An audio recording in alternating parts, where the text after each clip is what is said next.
மாணவ செல்வங்களே, இப்போ உங்களுக்கு வந்து எக்ஸசைஸ் சம்மில், அதாவது நியூமெரிக்கல் கொஸ்டினில் 5வது 5th சம் எக்ஸ்பிளைன் பண்ணுறதுக்கு முன்னாடி உங்களுக்கு வந்து கொஸ்டின் பேலன்ஸ் ஷீட்டில் இந்த டைப் ஆஃப் கொஸ்டின்ஸ் எப்படி இருக்கும்ன்றதை முதல்ல நான் எக்ஸ்பிளைன் பண்ணிவிட்டு அதுக்கு அடுத்தது வந்து நான் வந்து நியூமெரிக்கல் கொஸ்டின் வரேன். இப்போ வந்து நான் வந்து எடுத்துக்கிட்டது என்ன எடுத்துக்கிட்டேன்னா மாடல் இல்லஸ்ட்ரேஷன் சம் 5 எடுத்துக்கிட்டேன். Page number 173. இது வந்து ஓல்டு புக்கு. இப்போ நியூ புக்கில் பொறுத்த வரைக்கும் பேஜ் நம்பர் 173 அந்த பேஜ் நம்பர் எடுத்துக்கங்க. இல்லஸ்ட்ரேஷன் 5. இப்போ கொஸ்டின் படிக்கிறேன் பாருங்க. அதாவது second chapter admission of a partner, third chapter retirement and death of a partner, fourth chapter dissolution of a partnership firm. எல்லாமே பார்த்தீங்கன்னு வச்சுங்களேன், பிக் கொஸ்டின் டைப் பார்த்தீங்கன்னா எல்லாமே ஒரே மாதிரியாகவே இருக்கும். அதாவது கொஸ்டின் பேலன்ஸ் ஷீட்டில் அசட்ஸ் அண்ட் லயபிலிட்டிஸ் கொடுத்துருப்பாங்க. அதுக்கு அடுத்தது நமக்கு வந்து அந்த செகண்ட் சாப்டரும் தேர்ட் சாப்டர்லேயும் கண்டிப்பாக கையில் பென்சில் வச்சுக்கணும்னு சொல்லியிருப்பேன். அந்த கையில் பென்சில் வச்சுக்கிட்டு அந்த இதை டிக் பண்ணணும்னு சொல்லியிருப்பேன் லயபிலிட்டி சைடில். அதாவது என்னென்னு சொல்லிடுறேன் பாருங்க. Capital, general reserve, profit and loss இங்கே இல்லைன்னா அசட் சைடில் பார்க்கணும்னு சொல்லியிருப்பேன். அசட் சைட்லேயும் இல்லைன்னா அதை விட்டுடுங்க. அதுக்கு அடுத்தது பொறுத்த வரைக்கும் ஒர்க்மேன் காம்பன்சேஷன் ஃபண்டுன்னு சொல்லியிருப்பேன். இந்த 4 இப்போ சேம் அதே மாதிரி தான் இங்கேயும் கையில் பென்சில் வச்சுக்கிங்க. பென்சில் வச்சுக்கிட்டு லைபிலிட்டி சைடில் சொல்கிறத மட்டும் டிக் பண்ணிக்கிங்க. அதாவது ஜென்ரல் ரிசர்வ் கொடுத்துருக்காங்க, எப்பொழுதும் போல் அதை டிக் பண்ணிக்கிங்க. கேபிட்டல்ஸ் கொடுத்துருக்காங்க, அது எப்பொழுதும் போல் அதையும் டிக் பண்ணிக்கிங்க. ப்ராஃபிட் அண்ட் லாஸ் இங்கே இல்லைன்னா எங்கே பார்க்கணும்னு சொல்லியிருக்கேன், அசட் சைடில் பார்க்கணும்னு சொல்லியிருக்கேன், விட்டுடுங்க. இல்லை, ஒர்க்மேன் காம்பன்சேஷன் ஃபண்டும் கிடையாது, விட்டுடுங்க. இதுக்கு அடுத்தது அசட் சைடில் அட்மிஷன், ரிட்டையர்மெண்ட், இந்த ரெண்டுத்துலேயும் admission, retirement, death of a partner, மொத்தம் செகண்ட் சாப்டர் அண்ட் தேர்ட் சாப்டரில் அசட் சைடில் பொறுத்த வரைக்கும் பார்க்கும்போது நாம் டிக் பண்ண வேண்டியது ப்ராஃபிட் அண்ட் லாஸ் மட்டும்தான் சொல்லியிருப்பேன். ஆனால் ஒரே ஒரு கொஸ்டினில் மட்டும் குட்வில் கொடுத்துருப்பாங்க. அந்த குட்வில் பொறுத்த வரைக்கும் பார்த்தீங்கன்னா எக்ஸிஸ்டிங் குட்வில், அதை ரைட் ஆஃப் பண்ணிடுங்கன்னு சொல்லிட்டு அதை நான் என்ன பண்ண சொல்லியிருப்பேன்னா டிக் பண்ண சொல்லியிருப்பேன். அதே இது இந்த சாப்டரில் பொறுத்த வரைக்கும் குட்வில் அமௌண்ட்டு கொடுத்துருக்காங்க. அதை பற்றி எதுவுமே கவலைப்படாதீங்க. இந்த ரைட் ஆஃப்லாம் எதுவுமே பண்ண வேண்டாம். நீங்கள் பொறுத்த வரைக்கும் இங்கே இந்த சாப்டரில் பொறுத்த வரைக்கும் அசட் சைடில் டிக் பண்ண வேண்டியது ஒன்றே ஒன்று, அதாவது கேஷ் இன் ஹேண்ட் சொல்லி கொடுத்துருப்பாங்க. அப்படி இல்லைன்னா கேஷ் அட் பேங்க்னு சொல்லி கொடுத்துருப்பாங்க. சார் ரெண்டுமே கொடுத்துருந்தாங்கன்னா என்ன சார் பண்ணுறது? கேஷ் இன் ஹேண்டும் கொடுத்துருக்காங்க, கேஷ் அட் பேங்க்கும் கொடுத்துருக்காங்க. ரெண்டுத்தையும் டிக் பண்ணிக்கோங்க. ஆட் பண்ணி நம்ம போட்டுக்க போகிறோம். பேங்க் அக்கௌண்ட் போடும் போது ரெண்டுமே அமௌண்ட்டையும் ஆட் பண்ணி நம்ம போட போகிறோம். பாக்கி எதுவுமே நீங்கள் வந்து இங்கே வந்து டிக் பண்ண வேண்டிய தேவையில்லை. அடுத்தது லைபிலிட்டி சைடில் நம்ம பார்க்க வேண்டியதை டிக் பண்ணாதது பொறுத்த வரைக்கும் பார்த்தீங்கன்னா கிரெடிட்டார்ஸ் ஒன்று கொடுத்துருக்காங்க, மிஸ்ஸஸ் அஸ்வினி லோன், அதே மாதிரி Mrs Bharat loan, investment fluctuation reserve, இது 4 இருக்குங்க. இது 4 நம்ம டிக் பண்ணவே இல்லைங்க. இதில் வந்து இந்த 4த்துல நம்ம பார்த்தீங்கன்னு வச்சிங்களேன், இந்த இன்வெஸ்ட்மெண்ட் ஃப்ளக்சுவேஷன் ரிசர்வ் அமௌண்ட் இருக்கு பாருங்க, 2000 சொல்லி கொடுத்துருக்காங்க பாருங்க.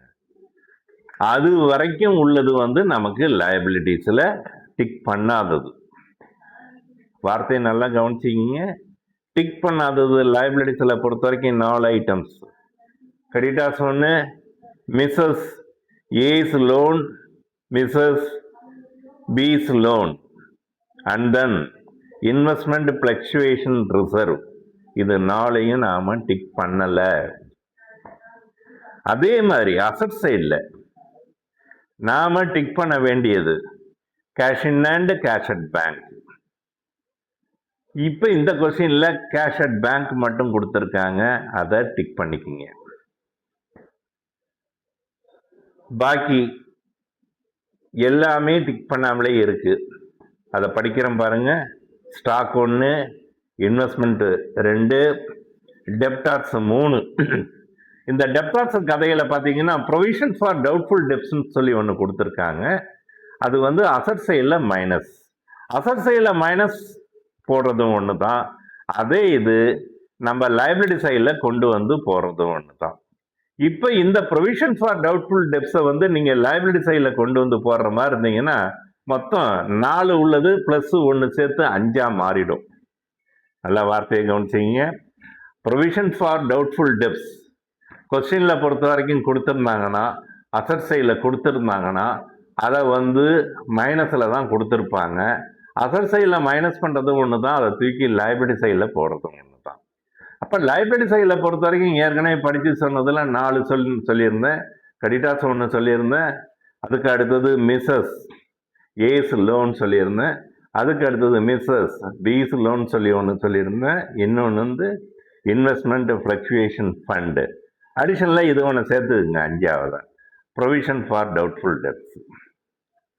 சார் நான் வந்து அதை லைபிலிட்டி சைடில் கொண்டு வந்து போடாமல் அசட் சைட்லேயே நான் வந்து டெப்டார்ஸ் அமௌண்ட்டில் மைனஸ் பண்ணி காட்டிக்கிறேன் சார் அப்படின்னா அது உங்கள் இஷ்டம். நான் ஆக்சுவலாக சொல்கிறத சொல்லிட்டேன். அதுக்கு அடுத்தது அசட் சைடில் இன்னும் படிக்க வேண்டியது பில்டிங் ஒன்று இருக்குது, குட்வில் ஒன்று இருக்குது. ஏற்கனவே சொல்லிட்டேன், இந்த சாப்டரில் பொறுத்த வரைக்கும் குட்வில் பொறுத்த வரைக்கும் இருந்ததுன்னா அந்த குட்வில்லும் நீங்கள் அசட்ஸாக ட்ரீட் பண்ணிக்கிங்க. அதை எக்ஸிஸ்டிங் குட்வில்னு சொல்லி ரைட் ஆஃப் பண்ணிடாதீங்க. முடிஞ்சு போச்சு. கீழே பார்ப்போம். கீழே வச்சு தான் இது வந்து 2வது சாப்டரா அல்லது 3வது சாப்டரா அல்லது 4வது சாப்டரான்னு சொல்லி நாம் முடிவு பண்ணணும். த ஃபர்ம் வாஸ் டிசால்வ்டு அண்டர்லைன் பண்ணிக்கிங்க. கையில் கண்டிப்பாக பென்சில் வச்சுக்கிங்க, இதை அண்டர்லைன் பண்ணிக்கிங்க. த ஃபர்ம் வாஸ் டிசால்வ்டு. நானும் உங்களுக்கு இங்கே காட்டுறேன். த ஃபர்ம் வாஸ் டிசால்வ்டு அண்டர்லைன் பண்ணிக்கிங்க. அப்போ இது நீங்கள் முடிவு பண்ணிட்டீங்க, இது 4வது சாப்டர்னு சொல்லி முடிவு பண்ணிட்டீங்க. அடுத்தது பாருங்க, படிக்கிறேன். The following was agreed transactions took place. 1 by 1 கொடுத்துருக்காங்க. இங்கே உடனே அடுத்த கொஸ்டின், சார் இங்கே பொறுத்த வரைக்கும் பார்க்கும்போது கீழே குட்வில் கொடுத்துருப்பாங்களா சார்? குட்வில்லை பொறுத்த வரைக்கும் வந்து நம்ம டிக் பண்ணி அது அட்மிஷனாக இருந்தால் சாக்ரிஃபைசிங் ரேஷியோவில் பிரித்து கொடுக்கணும் பார்ட்னருக்கு. அதே இது வந்து ரிட்டையர்மெண்ட் டெத்தாக இருந்ததுன்னா கெய்னிங் ரேஷியோவில் பிரித்து கொடுக்கணும். அதை மாதிரியா சார் இங்கே கதை? இந்த கதைகள்லாம் எதுவுமே வராது. குட்வில் சம்மந்தப்பட்டது எதுவுமே வராது. நீங்கள் அதை பற்றி கவலையும் பட வேண்டாம். இன்கேஸ் கொடுத்துருந்தாங்கன்னா, குட்வில் அமௌண்ட்டு கொடுத்துருந்தாங்கன்னா நான் வந்து அதை பிறகு உங்களுக்கு சொல்கிறேன். இப்போ 1 by 1 படிக்கிறேன். அதுக்கு அடுத்து இன்னொன்று சொல்லிடுறேன் பாருங்களேன். அசட் சைடில் பொறுத்த வரைக்கும், அதாவது லைபிலிட்டி சைடில் பொறுத்த வரைக்கும், லைபிலிட்டி சைடில் சொல்கிறேன், கிரெடிட்டார்ஸுக்கு அடுத்தபடியாக மிஸ்ஸஸ் ஏஸ் லோன் சொல்லி கொடுத்துருக்காங்க. இதில் என்ன ஒரு பியூட்டினா, ஏயினுடைய அதாவது அஸ்வினி அவங்க மனைவிகிட்ட இருந்து கடன் வாங்கியிருக்காங்க. இது வந்து இந்த லைபிலிட்டி சைடில் இருக்குது. அதனால் வந்து அது முக்கியமாக ஒரு பாயிண்ட் அவுட். அடுத்தது அதே மாதிரி பாரத், அதே மாதிரி பாரத்தினுடைய மிஸ்ஸஸ் கிட்ட இருந்து நாம் லோன் வாங்கியிருக்கோம். இது வந்து நான் ரியலைசேஷன் அக்கௌண்ட்டை எக்ஸ்பிளைன் பண்ணும் போது இதை நான் அப்போ உங்களுக்கு எக்ஸ்பிளைன் பண்ணியிருக்கேன். இங்கே 2 பேர்கிட்ட லோன் வாங்கினது வந்து பார்த்தீங்கன்னா, அதாவது அவங்க மனைவிகிட்டேருந்து லோன் வாங்கியிருக்காங்க. அதாவது மிஸ்ஸஸ் ஏகிட்டேருந்து மிஸ்ஸஸ் பிகிட்டேருந்து. ஃபர்ஸ்ட் ஒன் படிக்கிறேன் பாருங்க. Ashwini promised to pay Mrs. Ashwini loan and took away stock for ₹8,000. Ashwini என்ன சொல்லியிருக்காங்கன்னா, என் ஒய்ஃபு கிட்ட இருந்து வாங்கின கடன் தொகை இருக்கு பாருங்க, அதை நான் பே பண்ணிக்கிறேன் அப்படின்ட்டாங்க. சரி, ஒன்று முடிஞ்சு போச்சு பிரச்சனை. அடுத்தது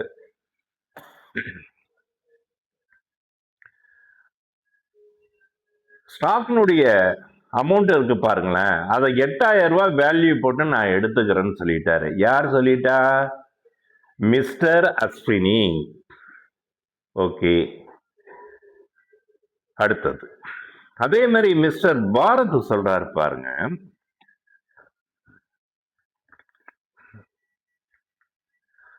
Bharat took away half of investment of 10% less. Mister Bharat சொல்றாரு, இன்வெஸ்ட்மெண்ட் அமௌண்ட் இருக்கு பாருங்க, அசட் சைடில் 20,000 ரூபாய் இருக்கு பாருங்க, அதுல பாதி அமௌண்ட் உள்ள வேல்யூ உள்ள இன்வெஸ்ட்மெண்ட்டை நான் எடுத்துக்கிறேன், ஆனா 10% குறைச்சலா எடுத்துக்கிறேன் அப்படின்னு சொல்லிட்டாரு. சரி, ஓகே, எடுத்துக்கங்க. அடுத்தது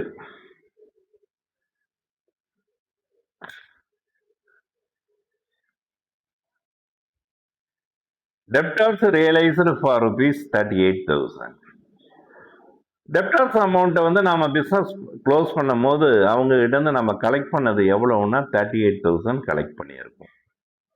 அடுத்தது குட்வில் rupees 12,000. அதே மாதிரி குட்வில் அமௌண்ட் நம்ம எவ்வளோ கலெக்ட் பண்ணியிருக்கோம்னா 12,000 கலெக்ட் பண்ணியிருக்கோம். ஓகே, அடுத்தது and the remaining investment were sold at rupees 9,000. மீதமுள்ள இன்வெஸ்ட்மெண்ட் நாம வந்து எவ்வளவுக்கு வித்திருக்கோம்னா 9,000 வித்திருக்கோம். Okay, right. And old typewriters not recorded in the books was taken over by Bharat for rupees 600. பழைய டைப்ரைட்டிங் மிஷின் சும்மா கண்டம்ல கிடக்குது, அதை வந்து நம்ம கணக்கிலே கொண்டு வரதே இல்லை. ஆனால் அதை வேல்யூ பண்ணி எடுத்திருக்காரு. யார் எடுத்துக்கிட்டாங்கன்னா பாரத் எடுத்திருக்காரு. எவ்வளோ அமௌண்ட்டுக்கு எடுத்திருக்காருன்னா 600க்கு எடுத்திருக்காரு. ரைட்டு, எடுத்துக்கிட்டோம் பாரத். அடுத்தது realisation expenses amounting to rupees 2,000. இந்த ரியலைசேஷன் வித்து நாம ரியலைஸ் பண்றதுனால நமக்கு ஏற்பட்ட செலவுகள் ஒரு 2,000 ரூபாய் இருக்கு. சரி, இருக்கட்டும். அடுத்தது கொஸ்டின்ல நமக்கு என்ன ப்ரிப்பேர் பண்ண சொல்லியிருக்காங்க? Prepare realisation account 1. அடுத்தது பார்ட்னர்ஸ் கேபிட்டல் அக்கௌண்ட். அடுத்தது பேங்க் அக்கௌண்ட். அப்போ இந்த சாப்டர்ல பொறுத்த வரைக்கும் நீங்க பிக் கொஸ்டின்ஸ்ல பார்த்தீங்கன்னா 3 தான் தயார் பண்ணணும். 1 ரியலைசேஷன் அக்கௌண்ட், ரீவேல்யூஷன் அக்கௌண்ட் கிடையாது, ரியலைசேஷன் அக்கௌண்ட். அடுத்தது பார்ட்னர்ஸ் கேபிட்டல் அக்கௌண்ட் எப்பொழுதும் போல. கடைசியா பேங்க் அக்கௌண்ட், பேலன்ஸ் ஷீட்டு கிடையாது. அப்ப இப்ப நான் எக்ஸ்பிளைன் பண்ணது வந்து கொஸ்டினே வந்து பிக் கொஸ்டினை வந்து இவ்வளவு நேரம் நான் எக்ஸ்பிளைன் பண்ணியிருக்கேன். அதுக்கு அடுத்தது ஆன்சர் போடும் போது ஃபர்ஸ்ட் நம்ம போடக்கூடியது ரியலைசேஷன் அக்கௌண்ட். ரியலைசேஷன் அக்கௌண்ட் போடும் போது எப்படி போடுறதுன்றதை வந்து நான் சொல்றேன்.